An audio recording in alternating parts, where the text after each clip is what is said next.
Uno a Uno con Ramiro Avendaño. Bienvenidos a Uno a Uno, yo soy Ramiro Avendaño, estamos con María del Mar Pizarro, representante a la Cámara del Pacto Histórico. Querida representante, bienvenida a Uno a Uno. No, muchísimas gracias por la invitación. Aquí ya estábamos entrando en calor con las conversaciones y pues no, estoy muy emocionada de estar acá contigo. Bueno, qué rico tenerte. Como sabes, mi querida María del Mar, Uno a Uno es un programa que busca conocer a las personas detrás de los personajes. Por supuesto, el personaje nos define de alguna manera, el rol nos define, pero aquí lo que queremos es hablar de eso que quizá en otros escenarios no se habla. Tú hablas con mucha frecuencia en los medios, el país te conoce, tu trayectoria, en parte, ¿sí? Pero sobre todo sobre los temas coyunturales de país, sobre lo que está pasando hoy en tu rol, como lo que llevas en tu rol como representante de la Cámara, digamos, como líder político de Colombia hoy. Pero queremos conocerte a ti, cómo llegaste hasta ahí. Cuéntanos un poquito cómo era tu vida de niña. Por supuesto, el país sabe que eres hija de Carlos Pizarro, León Gómez. Pero cuéntanos un poquito cómo era tu vida de niña, cómo creciste, en qué pensabas. Pues, digamos, yo creo que yo tuve una infancia muy bonita porque, pues, fue una infancia cuando se muere mi papá y pues mi mamá queda un poco descolocada, ¿no? Mucha gente entra, digamos, a acompañarnos, entonces yo crecí muy de cerca, a pesar de no tener papá, crecí muy de cerca con mi familia Pizarro, en la casa de mi tío Juan Antonio, con mis primos, con mi tía Nina, con mi abuela, y lo mismo en mi otra familia. Entonces yo siento que tengo como, no sé, muchísimas familias, como un núcleo familiar muy amplio, también porque yo soy hija del M19. Eras muy chiquita cuando mataron a tu papá. Sí, yo tenía 4 años recién cumplidos. Yo cumplí 4 años el 7 de enero y a mi papá lo mataron el 26 de abril. ¿Tú recuerdas cuando te lo contaron o es un tema que...? Sí, yo recuerdo cuando me lo contaron, pero no me lo contaron en ese momento, sino que me enteré después. Mi primo me contó, lo cual pues no fue tan divertido, digamos, para los adultos, porque tenían como otros planes de cómo pensaban que yo debía enterarme, y creo que durante mucho tiempo el no haber enterrado a mi papá me dejó esta idea de que algún día iba a volver, ¿sí? Entonces yo pensaba que era un poco como esta historia de detectives, como no, mi papá no está muerto, mi papá está por ahí escondido, y fue como literal 15 años después que dije, no, esto no, de verdad, sí lo mataron. Creo que enterrar a los muertos es importante. Cerrar ciclos. Pero entonces, claro, pero tú eres hija del M19, pero eres hija del María M19. del M, me dice. Ok, pero eres hija del M19 post proceso de paz. Es decir, sí, por supuesto traes la historia de cuando no habías nacido y pero entonces ibas contándonos un poquito por ahí, o sea, ¿qué significa ser hija del M? Pues yo creo que en un principio, esos primeros años de mi vida, nosotros vivimos, digamos, en muchas casas y en digamos, de mucha solidaridad de las personas, porque al final nosotros teníamos una vida muy clandestina. Pero, digamos, esas vidas clandestinas hacen que uno cree unas redes de afecto muy grandes, ¿sí? O sea, cuando, digamos, tu supervivencia física depende de tu amigo, pues casi que eso hace que seamos familiares. Hace poco se murió un amigo de mis papás que estuvo en el M, Alfonso Cabrera, y realmente yo lo que siento es que somos como una comunidad muy grande y pues ahora estamos con los hijos intentando pues reconstruir, digamos, todos esos afectos y una historia de vida en común, ¿no? Ok, que tampoco es la idea de romantizarlo, porque también hay muchas críticas, ¿sí? Aquí hubo muchas ausencias, muchas veces, muchos de los hijos nos hemos preguntado, pues, ¿por qué escogiste la guerra y no una familia, no estar conmigo? Muchos de nosotros fuimos criados en parte realmente por nuestros abuelos, y sí, después recomponer, digamos, esas familias que venían de haberse criado con los abuelos, con los tíos y volver a su núcleo familiar. O sea, no es tampoco algo romántico, pero definitivamente es una infancia distinta. Bien, pero ¿tuviste una infancia feliz? Sí, no, y además hoy en día tengo más o menos como 10 papás. Bien. Sí, entonces los amigos de mi papá, Sergio Campuzano, Camilo González Pozo, pues literal todas las semanas me están llamando, ¿cómo estás? ¿Qué necesitas? Entonces mis tíos, o sea, tengo a falta de uno, tengo como 10 papás. Bien, y volvamos a la individualidad, digamos, de tuya. Entonces, de niña, ¿qué te gustaba? ¿Con qué soñabas? ¿A qué jugabas? ¿Cómo te fuiste construyendo en quién eres hoy desde allá? No, pues yo creo que un refugio para mí muy grande siempre fue la lectura. Justo ayer estaba hablando con un amigo y le decía, mi sueño era ganarme un Pulitzer, ¿sí? Y como escribir, pero después cuando yo entré a estudiar en los Andes, bueno, uno, porque mi mamá estaba absolutamente decidida que yo con la historia de la familia no podía por nada del mundo estudiar en una universidad pública. Y segundo, también porque mis primos estudiaban en los Andes y yo decía, no, yo realmente lo que quiero es estar todo el tiempo con mis primos, que eran como mis hermanos.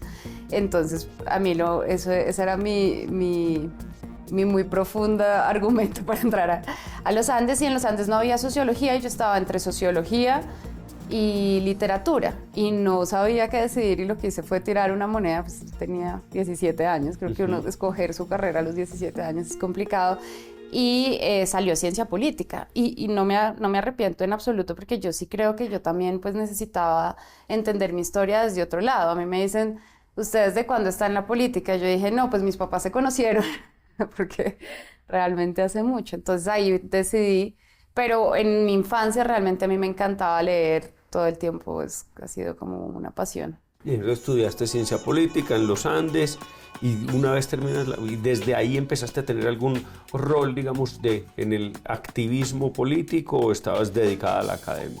No, yo creo que estaba dedicada muy poco a la academia y más bien al activismo político.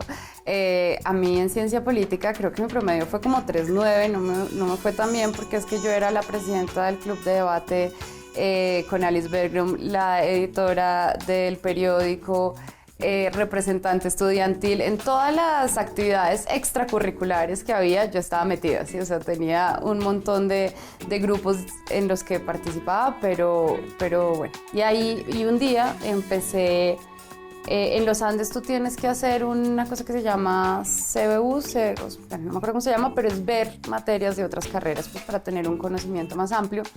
Y yo un día metí una clase de arte, me enamoré del arte y hice pues toda la parte de historia y teoría del arte que había en los Andes, y ahí sí sacaba 4.5 o 5 en todo. Me iba mucho mejor que en ciencia política. Ahí tenías una verdadera, una vocación profunda, un propósito. Bueno, vamos a un corte de comerciales y continuamos con María del Mar Pizarro, representante a la Cámara por el Pacto Histórico. Seguimos en Uno a Uno con María del Mar Pizarro, representante a la Cámara del Pacto Histórico. Bueno, estabas en la universidad, le mezclaste el tema del estudio de ciencia política, pero le diste mucha fuerza al quehacer político, digamos, desde la universidad. Pudiste recoger un poquito la pasión esta por el conocimiento que tienes, la literatura, la historia, y mezclada con el arte. ¿Qué sigue? Después de esto la decana en ese momento de arte era Carmen María Jaramillo, que pues en el mundo, por lo menos de la historia del arte, realmente es una entidad muy importante, además de un ser humano increíble. Y yo le dije, Carmela, pues yo ya me gradúo, quiero hacer una maestría, pero no sé muy bien en qué. Y ella, sin dudarlo, me dijo, tu lugar es Goldsmiths en Inglaterra. Yo hubiera preferido que me hubiera dicho Río de Janeiro, no sé, algo un poco más cálido, pero entonces me fui a vivir a Inglaterra a estudiar teoría contemporánea estética, que es un poco como filosofía estética. Y ahí, bueno, lo empecé a mezclar con economía un poco y sobre todo con arte y política. Y fue un lugar increíble. O sea, yo llegué a Goldsmiths, que es una escuela pública, y tú encuentras mujeres con burkas y minifalda, vendían cupcakes de Palestina en la entrada, secuestraban al rector para darle, o sea, cosas que realmente no pasan en Europa, pero definitivamente un lugar muy de avanzada, basado como en los pilares, digamos, de la filosofía contemporánea francesa, Derrida, Foucault, Guattari, y fue, yo creo que los mejores años de mi vida en términos, digamos, de conocimiento. Suena fascinante esa experiencia. Sí. 2 o 3 cosas, o puede ser una, seguramente son cientos, que nos puedas compartir que fueron muy importantes que aprendiste allí, o que pudiste al menos, digamos, conceptualizar y quizá las tenías adentro. Pues yo creo que para mí fueron dos cosas. Bueno, la primera, o tres ahora que lo menciones, que era una cosa que estábamos hablando antes, y es, claro, yo llegué mucho con esta idea de soberanía nacional, ¿no? Siendo además pues hija de padres bolivarianos, etcétera.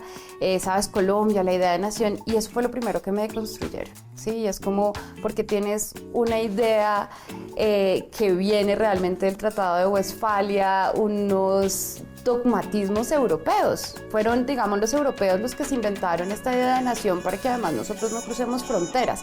Esto para mí fue súper importante. Como te dije antes, yo nunca canto el himno, y eso puede ser bastante, digamos, ¿cómo puedo decir? Polémico, ¿sí? Pero pues me parece que el himno en sí mismo tiene unos ideales que nosotros, digamos, contemporáneamente debemos cuestionarnos. Otro punto que me pareció fundamental, yo hice mi tesis. Acuérdate que en esta época, sí, yo no soy tan joven, en esta época no había Instagram, no había TikTok, sino que apenas empezaban las redes sociales, y yo hice un análisis de cómo estaba diseñado el Internet. Y el Internet, que era esta gran promesa del conocimiento, ¿sí? Íbamos, digamos, a poder compartir universalmente el conocimiento, pero realmente lo que hace el diseño de la web es que se basa en la facilidad y la iteración, la repetición. Entonces, al final, lo que nosotros vemos es la facilidad de las redes sociales, ¿sí? La falta de conocimiento, el leer solo el titular, ¿sí? Compartir solo lo que nos gusta, no establecer, digamos, conversaciones profundas y concretas necesarias para el debate democrático. Este fue un segundo tema, y el tercero, que para mí fue muy formador, es que nosotros nos dedicamos en los seminarios, porque era el 2008, a estudiar la crisis económica. Pero, pues, muchas cosas. No, pero supremamente interesante. Yo digo que me suena como a una recopilación de tomarte el derecho a pensar, ¿verdad? Y a desconstruir imaginarios que compartimos un poco la visión sobre el tema de nación, me parece. Yo sí que me queda mal, pero luego se me parece absolutamente ridículo la idea de que por esta rayita te hace diferente a ti que a mí, y ese tipo de cosas que bueno, ¿y esto cómo puede ser? ¿Cómo estamos defendiendo este pedacito contra el otro pedacito, y no una construcción, digamos, de lo que nos hace seres humanos, que es tan especial, creativos, que pensamos, que colaboramos en grandes grupos, digamos, una historia un poco diferente? Entonces, entonces pasión por la economía, y tu quehacer político de ahí en adelante ha estado enmarcado por digamos, por este aprendizaje y por esa pasión por la economía. Pues yo creo que yo he sido o sea, mi familia me dice, por favor, no cambies de carrera otra vez, porque claro, entonces yo empecé con la política, después con el arte, vine unas vacaciones a Colombia y sabes, el amor de la gente, la calidez, mis amigos, mi familia, literal dije como, por favor, mándenme todas mis cosas. Y fue justo en la alcaldía de Gustavo Petro, y empecé a trabajar en el Centro de Memoria Histórica con Camilo González Pozo, una experiencia también maravillosa, y en todo el tema de arte y política, con las madres de Suacha, con los secuestrados, con los desaparecidos. Yo realmente hubo un momento en el que yo soy una persona sumamente sensible, yo no puedo ver una película de Lars von Trier, yo no puedo, si me entiendes, yo no puedo ver películas dramáticas, yo sé. Entonces yo dije, en un momento como yo necesito no estar tan cerca también de este tema de la memoria, y siempre tuve un conflicto estando en el Centro de Memoria, porque nosotros estábamos como reconstruyendo lo que había pasado, que es sumamente necesario desde el arte, que es un medio muy importante, pero esas personas tenían necesidades como pagar el arriendo, la educación de sus hijos, etc. Entonces yo dije, voy a montar una empresa y voy a generar trabajo.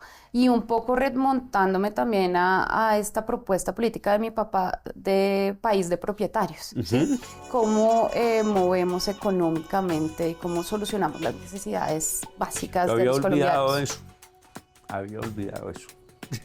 Sí, digamos, yo creo que, y es una cosa, siempre se piensa que la izquierda pues es comunista, pero digamos, y no lo estoy diciendo de manera despectiva, pero lo que sí estoy diciendo es que el M19 y sobre todo mi papá se fundan para buscar una salida socialdemócrata a los problemas del país. Pero yo podría decir de manera despectiva que, pues, que el comunismo va contra natura y es mi opinión, ¿verdad? Esa es tu opinión totalmente respetable, ¿sí?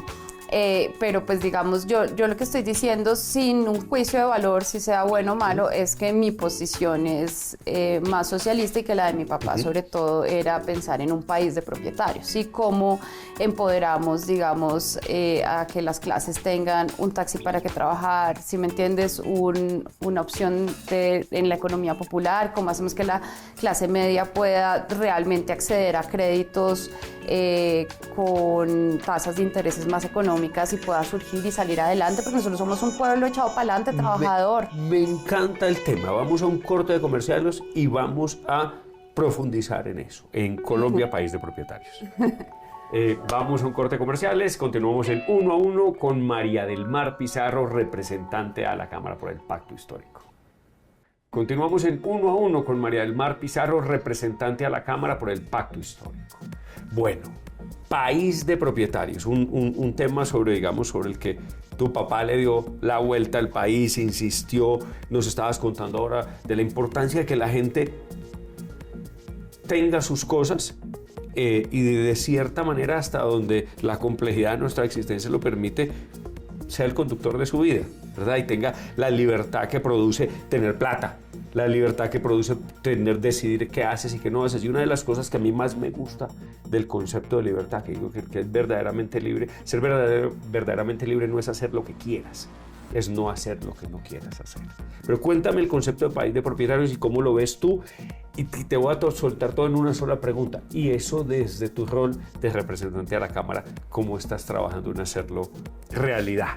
Pues es que yo creo que nos han metido como en esta falsa dicotomía de la cual yo creo que es fundamental que avancemos como país, que nos salgamos, ¿sí? Entonces, ¿qué es el comunismo y el capitalismo? Nosotros en este momento tenemos un país de oligopolios, ¿sí? Donde lo que yo creo que mi papá estaba planteando, y pues que para mí es un norte que tengo muy claro en mi vida, es lo que nosotros queremos es que la gente pueda participar digamos, de la economía del país. ¿Sí? Este no es un país donde nosotros tengamos realmente una libre competencia en el tema bancario, ni tampoco tenemos una libre competencia en muchísimos otros sectores. En el tema de medios. En el tema de medios, ese, por ejemplo, es un sector donde vemos muchísima concentración, en el tema incluso bueno, en muchos, es que no te intenta. Claro, hay un concepto económico, tú no los pisas, los piso yo. Hay un concepto económico que se llama crony capitalism o capitalismo de amiguismo, que es cuando los grandes poderes económicos se amangualan, palabra muy nuestra, con el Estado, para mantener sus privilegios. Y por supuesto eso hace que un capitalismo o una capa del capitalismo termine no permitiéndole el capitalismo al resto de la gente. Pero aquí la experta en economía eres tú. Sí, pues sí, y mira que esto ha pasado mucho, por ejemplo, en Chile, ¿sí me entiendes? Entonces tú tienes un país, digamos, con grandes medios económicos, productivamente importante, pero entonces, ¿qué hay? En el comercio hay muy pocas marcas, pero entonces tú ya no ves la economía popular, la pequeña tienda, etcétera. Y yo creo que ¿qué es lo que tenemos que pensar? Cómo diversificar la economía, cómo muchas personas pueden volverse agentes económicos, y eso digamos que no está pasando en el país. Y bueno, lo que nosotros buscamos y en lo que yo trabajo principalmente es cómo hacemos para que la mediana y la pequeña empresa en Colombia pueda surgir. ¿Cómo? ¿Tú sigues siendo empresaria hoy? Yo tengo 2 empresas o 2 marcas. La primera es una empresa que se llama Biohogar, de productos de aseo ecológicos, que empecé en este momento. Es una empresa que ya tiene 9 años, tenemos la presa aquí en Colombia y en México, vendemos detergentes, lavalosas, desinfectantes, todo libres de químicos, 99% biodegradables. Fuimos una empresa que hace 8 años ya trabajaba 40 horas semanales, que tiene permiso de paternidad igual que el de maternidad hace 8 años, o sea que tenemos unos estándares laborales distintos. Y es una empresa que dentro de esos ideales y dentro de esa coherencia, igual es rentable. Sí, es una empresa rentable, exitosa, y sufrió un poquito porque, digamos, perdió a su mamá cuando yo me metí en la política, pero hoy en día tengo una gerente que admiro muchísimo y las cosas van muy bien. Y tengo otra empresa que es una discoteca de techno, hard techno, si les gusta. Bien. Y a mí ese me parece que también es una empresa de trabajo social. Yo veo a todos estos muchachos, digamos, un viernes, un sábado por la mañana, por la noche, saltando, sí, liberando, digamos, el estrés de la semana, etcétera. Y yo pienso, este muchacho está acá escuchando música, conversando con sus amigos y no está de pronto en una esquina buscando un conflicto o un problema. Con este tema de ser empresaria, digamos que todavía quedan unos discursos ahí como anacrónicos y yo creo que los dos falsos. Y es uno de soy empresario, entonces genero empleo, como si yo y yo desde mi silla de empresario como si fuera el favor de dar empleo, y no que haya una transacción libre entre una persona que presta un servicio, trae su conocimiento y su capacidad, y quien tomó unos riesgos de montar empresa, y la otra de los derechos de los trabajadores, el patrono empleador malo que acaba y que entonces tengo que ponerle que pague el doble después de las 6 de la tarde porque es el demonio. Cuéntame un poquito en esa dicotomía, ¿dónde es que nos debemos encontrar? Porque a mí las dos cosas honestamente me parecen ridículas. Pues es que yo creo que hay una cosa y es que una empresa es una colectividad y muchas veces la gente no lo ve así, o sea, los empleados también hacen parte, digamos, de la compañía y el bienestar de la compañía es el bienestar del empleado. Yo creo que en este país, digamos que se ha hecho muy difícil que un pequeño empresario salga adelante. Somos un país con unos impuestos altísimos, pero además tenemos unos problemas regulatorios, el INVIMA, lidiar con el INVIMA, o sea, más o menos aquí los gobiernos se dedican a quebrar empresas, ¿sí? Entonces las grandes multinacionales y empresas pues tienen bufetes de abogados que los libran o que los ayudan a navegar la imposibilidad burocrática que nos hemos inventado, pero eso no lo puede hacer el pequeño y el mediano empresario que ya no se vuelve competitivo. Y también creo que hay una cosa que se ha satanizado últimamente y en la cual tenemos que tener cuidado y es con el mediano empresario. El empresario mediano es aquel que ya pasó el valle de la muerte, pero además que tiene las capacidades para innovar y los medios económicos para innovar y crecer. Y a este también tenemos que apoyarlo y muchas veces pasa eso, ¿no? Es que y eso pasa en todos los sectores. Entonces la clase media en Colombia queda totalmente apresionada entre pues no estar subsidiada, ¿sí? Que además los subsidios que lo hablamos detrás de cámaras, para mí siempre deben ser condicionados. Entonces digamos que queda entre la pequeña empresa que está siendo muy, muy subsidiada y la grande empresa pues que tiene, digamos, todos los mecanismos de poder para sobrevivir. María del Mar, gracias. Ha sido una bocanada de aire fresco conocer tu visión de progreso, de libertad, de cómo se puede construir un mejor entorno, una mejor sociedad y cómo podemos, digamos, encontrar bienestar, progreso y de verdad trabajar en que convertamos a Colombia en un país de propietarios, de gente que hace, etcétera. Gracias por venir uno a uno. Seguramente estaremos hablando mucho más de esto y gracias por estar poniéndole, digamos, el pecho a la brisa en la construcción de un mejor país. No, muchísimas gracias a ti por esta invitación tan hermosa. Yo me podría quedar aquí hablando 3 días más contigo. Muy interesante, la verdad. Pues gracias. Entonces vamos a repetir. Estuvimos en Uno a Uno con María del Mar Pizarro, representante a la Cámara por el Pacto Histórico. Yo soy Ramiro Avendaño y nos vemos en Uno a Uno dentro de 8 días.